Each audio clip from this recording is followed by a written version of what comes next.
Hey guys, are you ready to transform your mind so you can transform your life? Coach Myrna brings you one-on-one coaching and expert guests weekly to help you to grow. Because happiness is the progressive realization of a worthy goal. Looking for personal growth? Let's do it. So we're talking volume crying here. Wow. And when I raised my head, the room was empty. Like I cleared this whole room out. These guys, they're like, this guy's a nutcase. And I looked into the back right corner of that room when I lifted my head, and something spoke to me. And you can call it God or the universe or a collective unconscious or an energy field or whatever. And it said two things to me. It said, you're not living with a sense of purpose, and your life is only about you. And I mean, I still have goosebumps every time I tell the story. I knew in that moment that my life had changed forever, because I knew what my purpose was. I knew why I was here. And, is that really those two things that, I knew what my purpose was, and I knew my life would never go back to being the same. And that really started me on this journey of, that I'm on now. And it changed everything. It showed me that our lives can change for better or for worse in an instant. Sometimes they will never go back to being the same. And I understand really for the first time the power and the magnitude of every single second. Isn't that the sweetest sound? That's the sound of another sale or another dollar hitting your Shopify e-commerce store. Nobody does selling better than Shopify. It's the home of the #1 checkout on the planet. Sign up for $1 per month trial period at shopify.com/transform, all lowercase. Welcome back to the Transform Your Mind to Transform Your Life radio, podcast, and television show. I'm your host, Life Coach Myrna Young, and sitting in the guest chair today is Matt Dawson. Matt and I are going to be talking on the topic, Strength in Surrender, how to face your fears. Welcome, Matt. I appreciate you having me on. Thank you. You're very welcome. All right. So Matt Dawson, or Dawson as he likes to be referred, is an M&A investment banker, corporate investor, and small business operator turned 6 times world endurance adventure athlete. He's also a sought after public speaker, lifestyle performance mentor, and founder of Dawson's Peak Foundation. Dawson's purpose lies in helping people live more authentic, meaningful lives based on purpose and service to others. Known for the concept of strength in surrender, his philosophies help individuals to face their fears and challenges so they can truly understand how to earn their lives, give their lives, and live their lives. Dawson has completed expeditions on every continent, including summiting the 7 summits, which are the highest peaks on each continent, skiing to the South Pole, traversing the Mojave Desert, and rowing across the Atlantic Ocean. My goodness. Following his freshman year at the United States Naval Academy, Dawson graduated from the Wharton School of University of Pennsylvania. Following college, Dawson trained to play professional football and received multiple contract offers. Wow. You are an exceptional athlete. Definitely an overachiever in every field. My goodness. I know we talked about the Himalayas here, but I'm going right outside my notes here, but have you hiked the Himalayas? Yeah. No, look, I appreciate your kind words. And look, I'm very fortunate enough to have the opportunity to have done some things in my life. And, we talked for a second before we got on. Look, everybody can do all this stuff. It's simple. You might, not everybody may climb Everest or row the ocean, but it's simply a matter of making a decision to apply ourselves and to get after it. And so we all have it within us. And, to answer your question, I've been into the Himalayas twice. First, when I trekked there in 2016, where I kind of had a breakdown to break through and discovered the purpose in my life and how I wanted to, the impact I wanted to have on others. Then when I went back in 2021 and successfully climbed Mount Everest. And I love the Himalayas. If anybody ever gets a chance to go, you need to go. Even if it's just to trek around. Don't even worry about climbing mountains. It's just an incredible, inspirational place. Yes. I've read several books about people that climbed Mount Everest, and I was so fascinated that one of my goals, it's no longer my goal. We're really off topic here, but hey, let's go with it. One of my goals was to go to base camp to just because base camp is a hike as well. I mean, you know better than me, but that was one of my goals to go to base camp because I was so fascinated about people wanting to climb Mount Everest, what they did to climb Mount Everest. I remember one of the books I was reading, this guy was climbing the mountain and he sees some guy on the side and he says he knows that he's done with and he's going to die. And then I was reading a book the other day and the guy says, I'm going to climb Mount Everest. If it kills me or I'm going to die, I'm going to be on the side. Right. So that is the mindset that I love. And of course, I mean, I've read a lot of books by the Navy SEALs and Navy SEAL talk about staying hard, like, David Goggins and staying hard.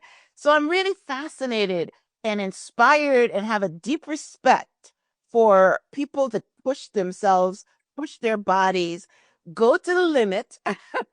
And you're one of those individuals. So, all right, that was just our intro. So got totally off topic here, but I'm impressed. So I just had to say that. I appreciate it. And what I've found, and I know we'll get back on topic just very quickly, is what I've found is where we all think our limits are. So our perceived limits, more times than not, is actually, I should say that every single time I've gotten there and I see that there's nothing there.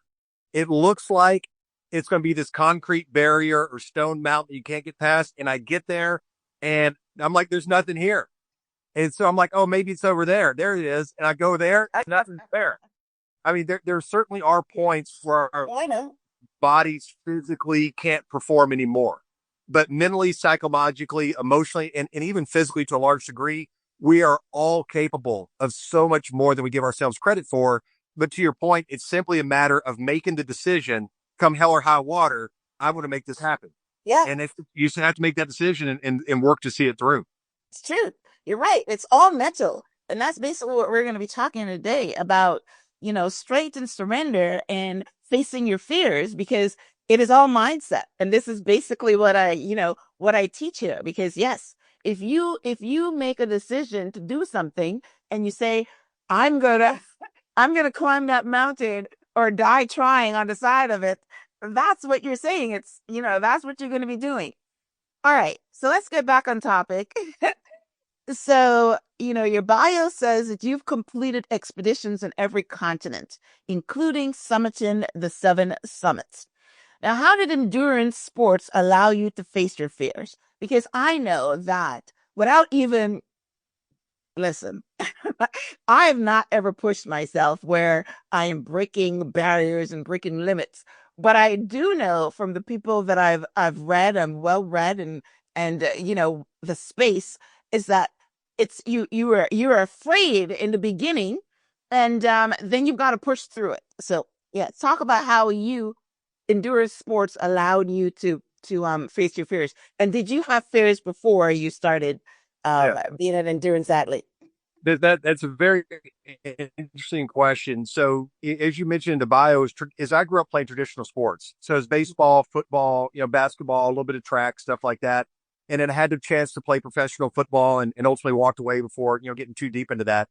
But with that type of training and performance and games, obviously there's fear, but it's more kind of like performance and anxiety. And obviously there's injuries and things, but it's completely different because look, I had all kinds of broken bones and torn ligaments and surgeries and all that kind of stuff from football. But when something happens, you can call timeout and they bring the medics on the field. They bring the ambulance on the field. They can take you off. The hospital's 5 minutes away and, everything's over in 3 to 5 seconds, every single play, even in practice, 3 to 5 seconds, everything's over. But when you get into performance, or to endurance athletics rather, and, the type of stuff I'm doing and 100% of my training is done alone. So I've spent a lot of time alone in the mountains. And this stuff, you're training for hours and hours and hours on end, and especially when you're out in the mountains, there is no off switch or there's no timeout in the mountains. So if I'm trying to climb something and all of a sudden an avalanche comes, I can't say, referee timeout, get me out of here. It's you've got to deal with it. So it's when you're doing this stuff for so many hours in places where you can't control so many of the variables, it brings up a lot of just deeply held, interpersonal things that we're working through a lot of times subconsciously we're not aware of. So there is a lot of fear that comes from that. And then there's like life, there's so much that's outside of your control. So you've got a choice. You're either going to let that crush you, or you're going to say, look, I'm going to control what I can control. Whatever outside of my control is going to remain outside of my control. And I'm not going to worry about it. I'll try to deal with it best I can, but I've got a task to get on with. And I'm just going to shut up and get to work. So so there is a lot of fear that comes with it. So you either have to figure out a way to get past that, or this isn't the right game for you. It's really that. Right. It's true. So what you're saying is that you were in these mountains alone, and the thought would come to your mind that, hey, what happens if something happens to me and I'm out here alone? And then you would, I'm paraphrasing. Yeah. Then you would say to yourself, well, if it happens, it happens, but I'm not going to worry about it.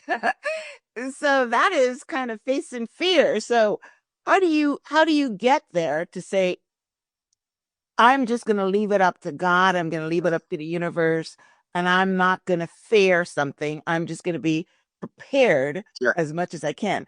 I'm just assuming that's the space you're in, but if I'm wrong. No, look, you said it absolutely perfectly. It's a matter of preparation. So for all the climbs that you reference as part of Project 7 for Soldiers, which you mentioned, all those climbs were done on teams, or at the very least was me and one other person, me and a climbing partner.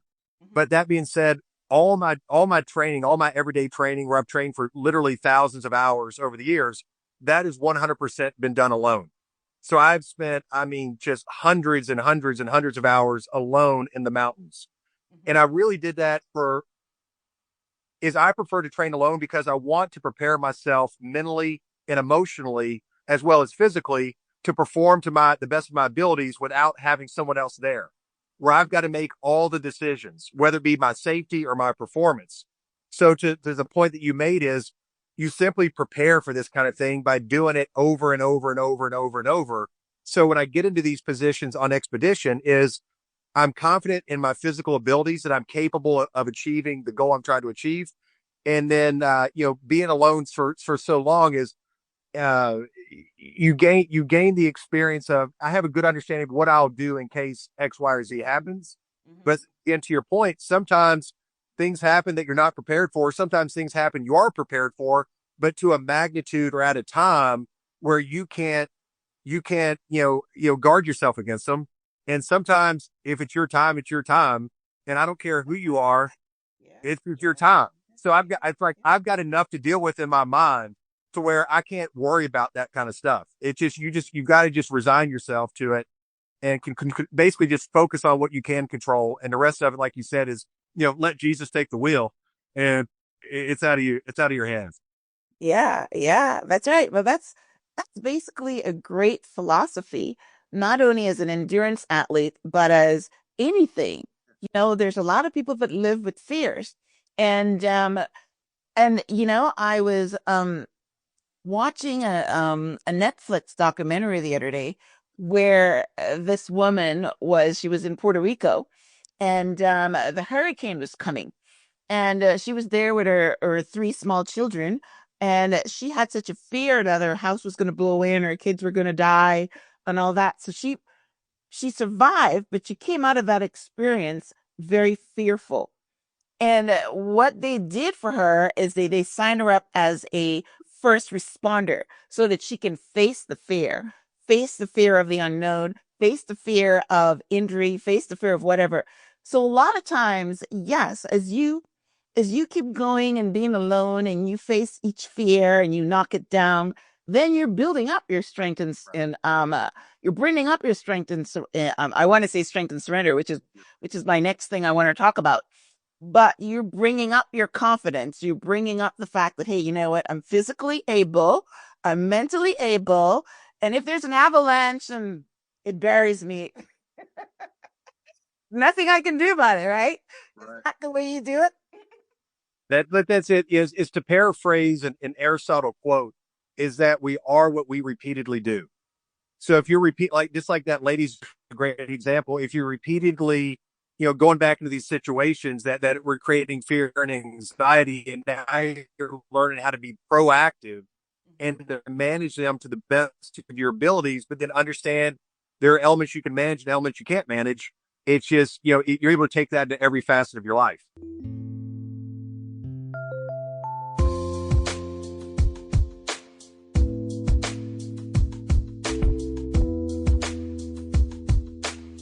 I've been an entrepreneur since early 90s, even winning the Entrepreneur of the Year award. But when I first thought of starting my business, I had the passion and the vision, but zero clue where to start when it came to selling online. This is where Shopify can help. Shopify helps you set up your digital storefront. Shopify is the commerce platform behind millions of businesses around the world and 10% of all e-commerce in the US. From household names like Mattel and Drew House to brands just getting started. Whether you're selling physical products, digital downloads, or services, Shopify has everything you need to launch, manage, and scale your business. Shopify is also packed with helpful AI tools that write product descriptions, page headlines, and even enhance your product photography. Get the word out like you have a marketing team behind you. Easily create email and social media campaigns wherever your customers are scrolling or strolling. And best yet, Shopify helps you transform your business with expertise in everything from managing inventory to processing returns. So, if you're ready to sell, you're ready to Shopify. Turn your big business idea into with Shopify on your side. Sign up for $1 per month trial period and start selling today at shopify.com/transform. Go to shopify.com/transform. Oh, that's beautiful. Yeah, I mean, I wasn't, you summarized it perfectly. That was not what I got out of it. I just, thought the more times she faced her fears, then the less it would be. But I like the way what your take on it was that you are what you do, and every time you do it, then you face that anxiety. I guess it's the same thing. You get it becomes It really is. right. Exactly. Another great example is Alex Honnold, who's the guy that climbed El Cap and free solo, which was a big success a couple years ago. And, he climbed, 3,300 feet solo with no ropes, free solo up El Cap. And, everybody's like, oh, this guy's crazy. Something's wrong with his brain or something's right with his brain to allow him to do it. And he's talked about, he's like, look, I've been doing this so long. He's like, and I practiced every single one of these holds hundreds or thousands of times where he knew exactly, he knew every single hold on the entire route and just did it again and again and again and again until he got it down. And that's not to say it's not easy, because I think it's one of the most extraordinary things a human has ever accomplished. But that's how he was able to do it. He didn't just go out there and say, hey, there's a rock. Climb it. Right. Yeah. Yes. So all this stuff kind of works together. That's amazing. All right. So how does strength and surrender correspond to what we're talking about? And how can we use the strength and surrender to overcome our personal struggles, which is one of the things that you teach? Yeah, no, I appreciate you asking that. And it has been the most integral part of my success, both, professionally in these endeavors and then personally in getting through a lot of the things that I faced, all the couple of things that I brought from childhood that were really kind of holding me back. And most people assume if someone's getting out and they're climbing mountains or rowing oceans and crossing deserts, it's all about strength and power and force. And I'm going to bend the universe to my will and all this kind of stuff. And there's certainly a time for that. There's a time to run through walls and to, all this kind of stuff. But what I've found as my greatest strength and understanding has come not from fighting everything, but learning how to surrender into my fears and hesitations. I'm not surrendering to them, meaning I'm just allowing them to run over me. I'm surrendering into them, which enables me to face them, allow them to come into me. I experience them to their absolute fullest, but most importantly, I don't allow them to take root within me. I don't allow them to become part of me, to change me, and I'm able to release them through the other side, kind of like a cloud moving into you and then through you. And that's what we talk about is surrender and how to gain strength in surrender, where you see your fears, you're experiencing them, so you're not avoiding them, but then you're allowing them to move through you and let them go. And then that way it's not something that's kind of sitting out there causing you trepidation or hesitations. You've experienced it, you've released it, now you can move on to whatever's coming next. And like I said, that's been by far the greatest gift and understanding that I received, from all these expeditions that I've gone through. Yeah, but explain that, because fear makes people anxious. Fear is, I don't even know another word to explain it. Is that a lot of people don't sit still and feel their fear, right? It makes them anxious. So what is the mindset that allows you to say, you know what, I'm afraid and I'm just going to let it pass through me? Now, I understand the concept because, I do a meditation where they're saying, think of your thoughts as colored balloons and let them float away. And I'm understanding basically what you're saying. But fear is not meditation. Right. Fear, I'm like, for instance, I have a son-in-law that's afraid of bridges, and apparently a lot of people are afraid of bridges. I mean, I thought he was the only one, but it's got a name. So people are afraid of bridges, and how do you let that fear wash through you? Right. I get it. So in the book that is coming out on January 7th, Strength and Surrender, is the entire process is it just kind of outlined of here he is, what it is, how to do it, and all this kind of stuff. So all that detail is in there. But to kind of break it down and simplify it for our conversation is, one of the biggest kind of questions is, what are we trying to achieve with the surrender and releasing of the fears? And it's finding ways of meeting our needs in more beneficial ways. Because that's what we do as life, is find ways of meeting our needs. And in more beneficial ways is, kind of is what's coming through with the surrender. And the big question is, what do we surrender into? And so I'm like, okay, I'm ready to surrender. Well, what does that mean? And like, what, facing the fear of the bridges or whatever it is. And basically what we surrender into is the unknown. It's like, what's on the other side of our fear? What's on the other side of, what's driving this fear of the bridge? Because it's not the bridge. The bridge has nothing to do with it. There's something else that's behind the bridge.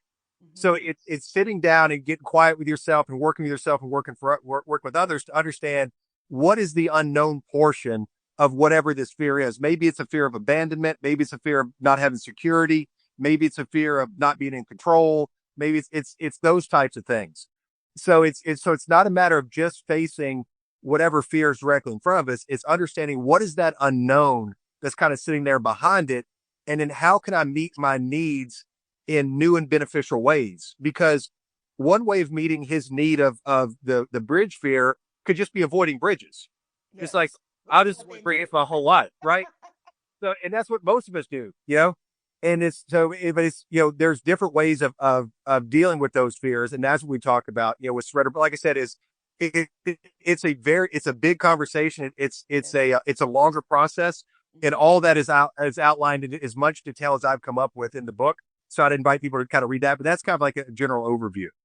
Well, that's actually pretty good, because I'm looking at him and I'm saying to myself, do you think the bridge is going to collapse and you're going to fall in the water and die? It's just like people, they're afraid of the airplane. They're right. Thinking that it's going to crash down to earth, but you just said something else. That's not really what they fear. That's pretty good. I love that. So once you sit down and try to get on the other side of it, that's amazing. You might find something else is lurking along there, and the bridges is just a symbol. Right. Right. Because how many times I think there's one time where a bridge collapsed in my memory. Yeah. And that's when a ship hit it. Right. Yeah. You remember that? Yeah, I remember that. Yeah. Right. But, typically what happens is when we're somewhere between, like 3 years old and 8 years old, 10 years old, is one of the most impactful parts of our lives. That's really where our brain is really getting hardwired. And then later in life, when things happen, normally we're not reacting to those direct situations. We're re-reacting to what happened to us earlier on. So it's like if I'm dating someone and she shows up 15 minutes late and I, blow a gasket, I'm generally not reacting to her being 15 minutes late. It's because my father failed to show up when I was 4 years old. And now it's a sense of worthlessness, that I'm not valued, that I can't rely on people, that I'm all alone. That's what it's bringing back up. So the bridges are like, getting in elevators or flying or bugs. It's typically that type of stuff. Yes, that's very true. Wow. Love your book. Love your book. Right. Maybe I will definitely pick up a copy and give it to my son-in-law. It's amazing. All right. So you mentioned earlier that when you talk about your fears and surrendering and all that, it was some physical and emotional shifts that you had to go through part of your childhood. I'm assuming. Right. So what how did your adventures allow you to break through that ceiling? You didn't say Yeah. that. That's my words. Yeah. No, it's a very interesting question. Is this type of stuff, that I've been on, the training required for it and all the expeditions, it's very long, lonely, hard, monotonous work. And when you're doing this kind of stuff, is you can't BS it and you can't hide from yourself. So it's like the expeditions and all the training is I'm doing them for the physical purposes, but more than that is I'm using them as a tool for self exploration. So when you're out there, I'm alone on, 12,000 feet up a mountain for, 10, 12 hours. You can't BS yourself too long. You're dealt that you're rare with yourself. You can't hide from yourself. So I've just learned, to use these as a tool of self exploration. And that's just enabled me to just really understand myself on a deeper level and see, the things I like and a lot of things I don't like. And I think that, where I'm BSing myself, and we kind of joke that it's kind of a Trojan horse, everything we're doing to facilitate a deeper conversation about purpose and about the impact that we want to have with our lives and about the role that we want to play in the world and how we want to impact others. This transition from living a self-centered life to a service-centered life. And it really is these expeditions. They're all well and good on their own, but they're really a Trojan horse for this deeper conversation of personal exploration, and then how do you apply that to ultimately elevate the lives of others? That's beautiful. That's beautiful. So the concept is, I'm assuming that when your body is so tired that things can come through your mind that if you weren't so tired, maybe you might block it. Is that what happens? Yeah, it does. Because listen, most of us is, we wake up at, whatever time, we get on the cell phone, we turn on the music, we drink coffee, we turn on the television, we start returning to emails, we start listening, it's like whatever. It's like we're doing everything we possibly can consciously and subconsciously to avoid ourselves, to just inundate ourselves constantly with exterior stimuli. So when I'm out in the mountains or I'm rolling or whatever, is I never take anything. There's no music, there's no books, there's no nothing.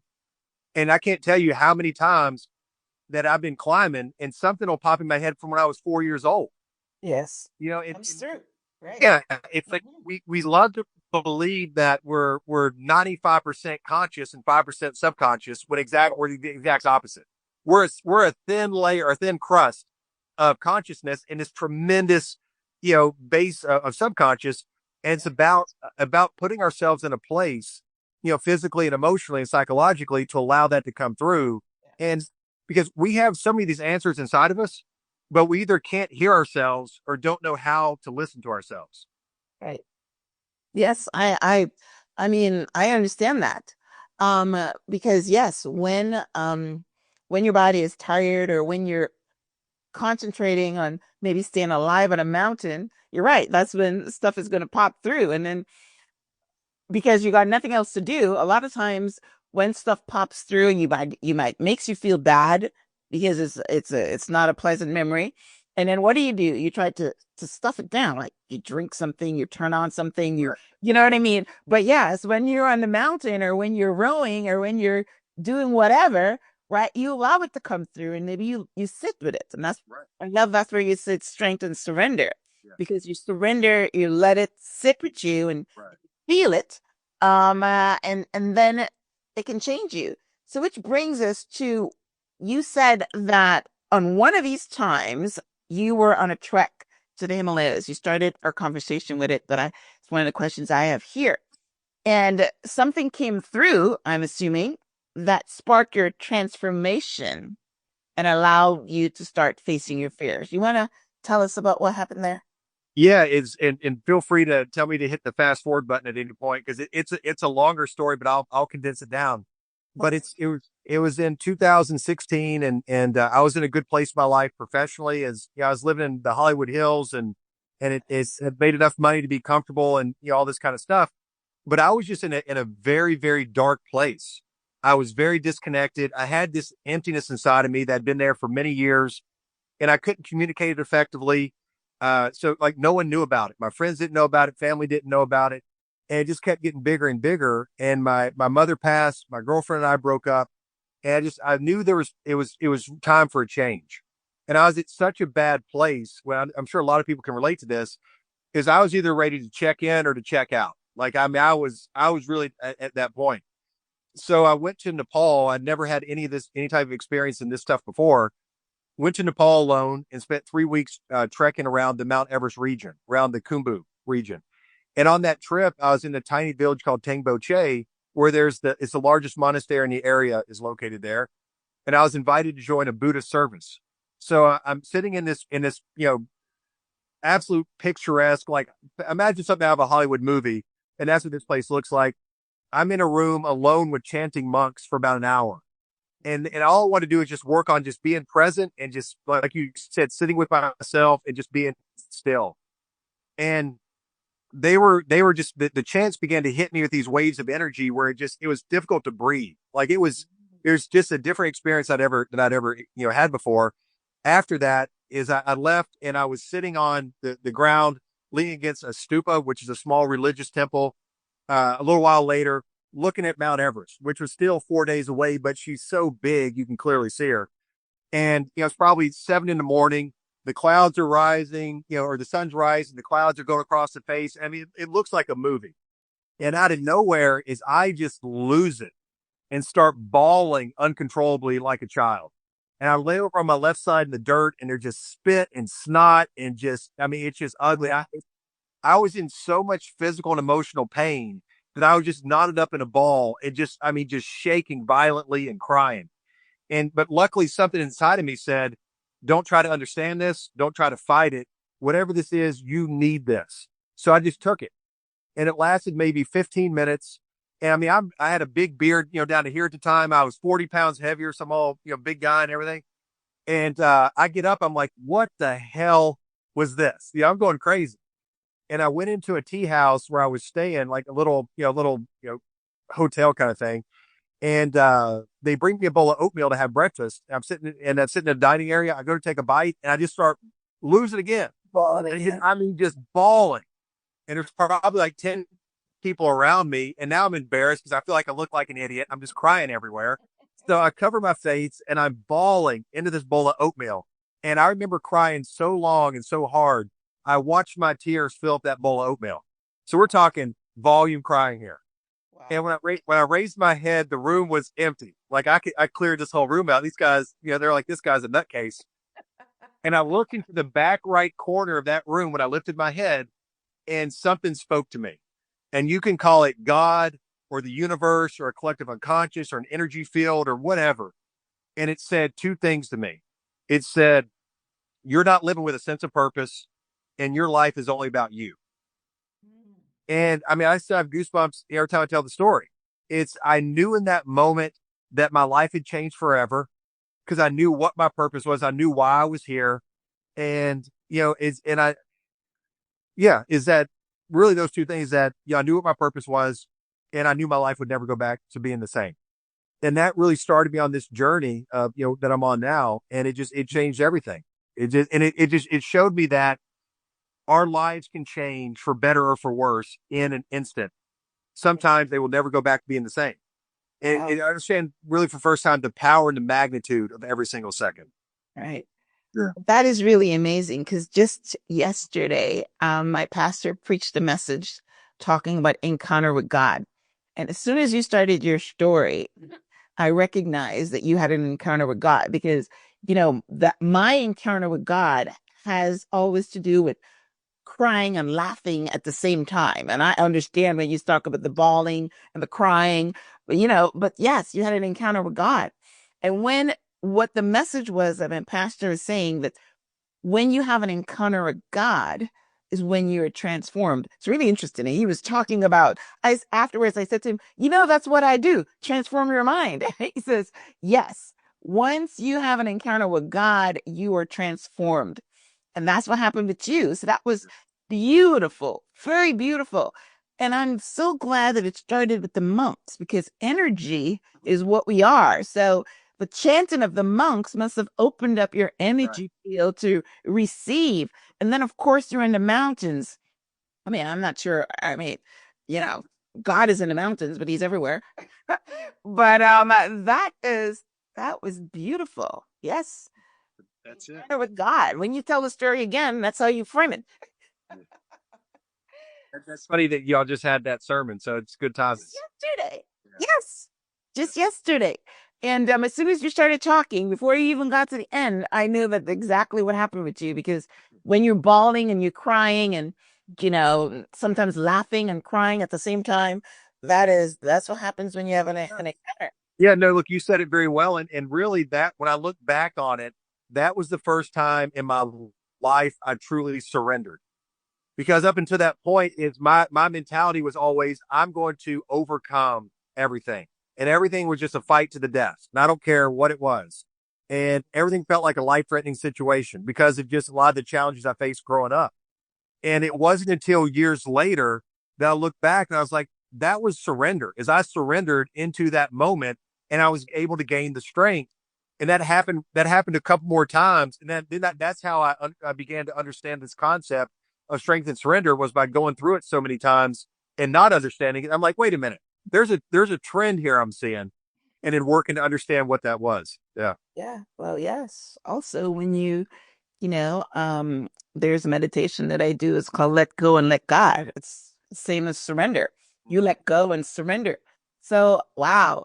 So that is great. So, God said that you're living for yourself. And that's basically how you transformed. Your transformation is now instead of living for yourself, now you're living to serve, which is basically what we're all here to do. We're so you started, your company called Dawson's Peak Foundation. I love that.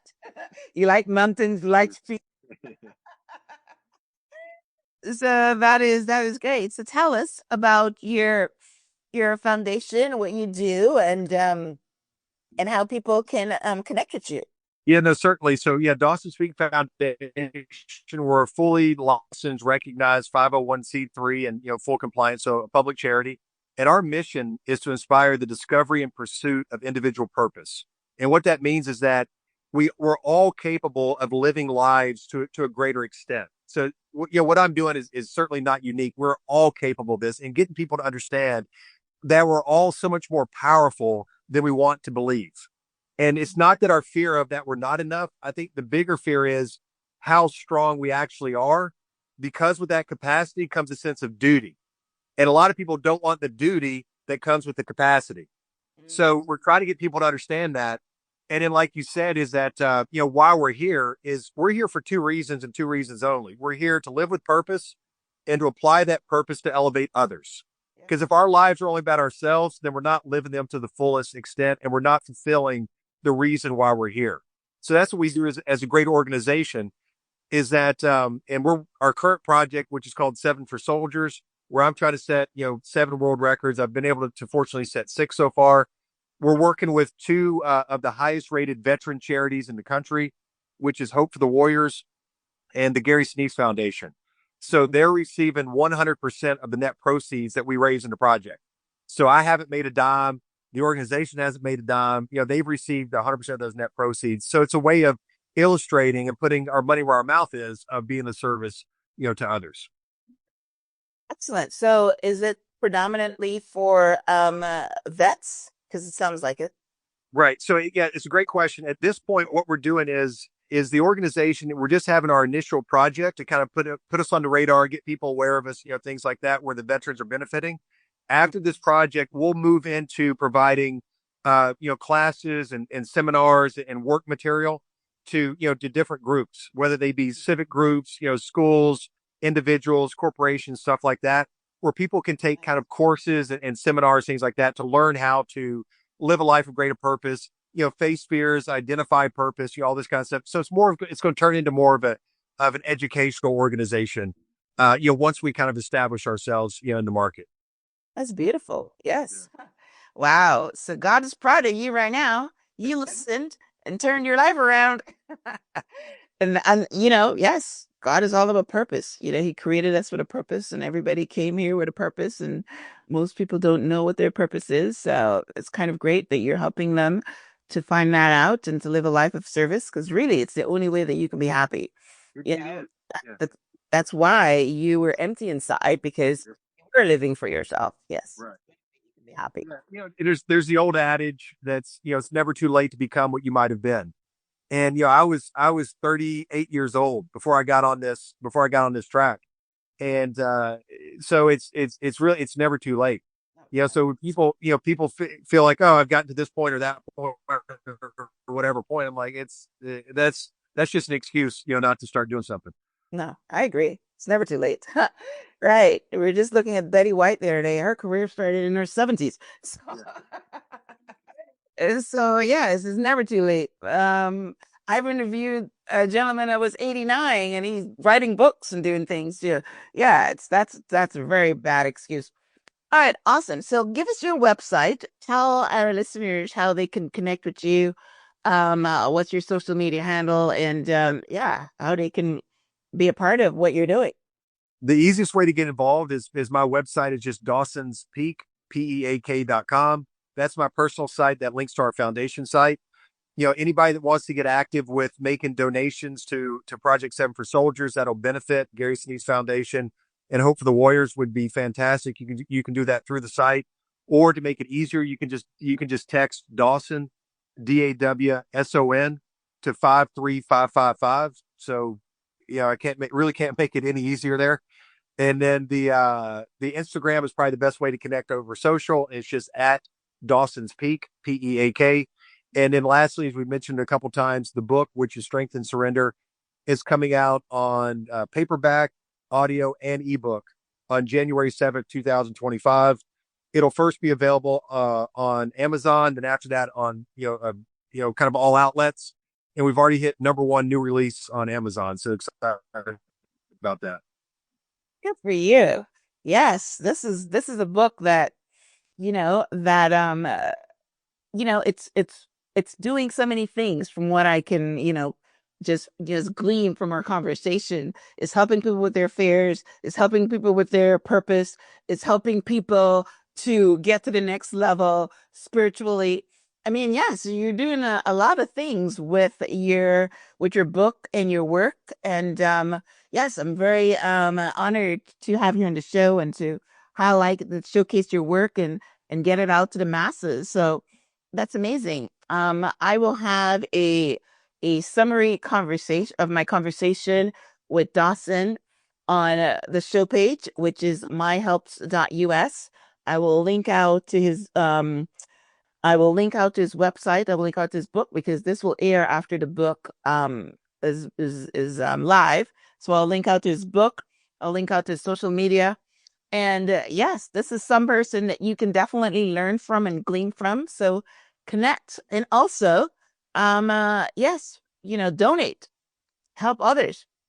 If you've got the funds, help others, and also, you can get started in your own journey, but you can also help others get there. So thank you, Dawson, for being on the show. Thank you for this stimulating and inspirational conversation.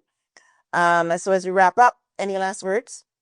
No, listen, I want to thank you again for taking the time to have me on. I've really enjoyed it. I can see you've done a lot of work in this field, so it's always fun to talk to people in that regard.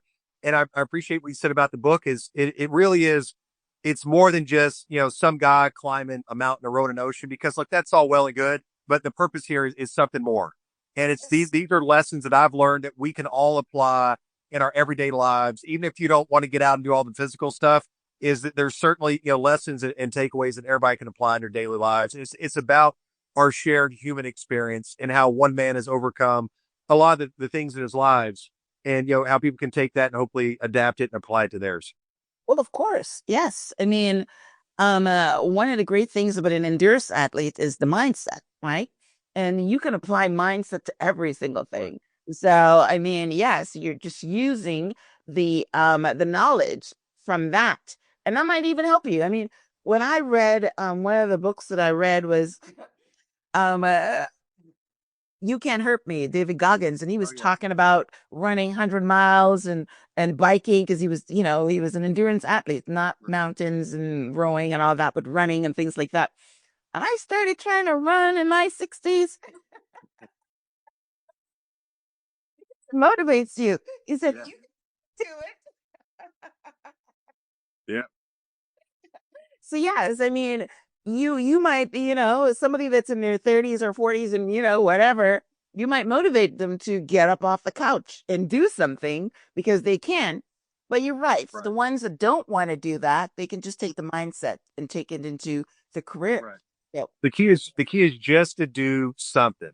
Is start overcoming that initial inertia and just to do something and to keep it moving. Get a little better each day and apply that getting better to help others. And if they do it for you and we do it for them, and that's how we all rise collectively. Yeah. And I'm sorry. Last thing is I forgot to mention the pre-order is currently open on the book. So if someone hears this before January 7th and they can pre-order it, if afterwards, then it's already launched. And that's on your website, the pre-order. I'm sorry, it's on Amazon. Thank you for asking that. Oh, the Amazon is pre-order. Okay. Awesome. All right, guys, you heard that. The book is called Strength and Surrender. I'm talking today to Matt Dawson, which is Dawson, and his website is dawsonspeak.com. Of course, I'll link out to that, but if you want to head over there, instead of heading to my website, then you can go ahead and do that. So great information. Don't let, hear it and goes through your ears, but, go and pick up a copy of Dawson's book and connect with him and, take your life to the next level. Transform. And if you don't get anything else out of it, to understand, his encounter with God and his transformation. So that's amazing. All right, guys. Well, listen, thank you, Dawson, for being on the show. I thoroughly enjoyed our conversation. Thank you, guys, for tuning in to this week's episode of Transform Your Mind so you can transform your life. This is definitely a conversation on transformation today. So thanks for tuning in. Until next time, namaste.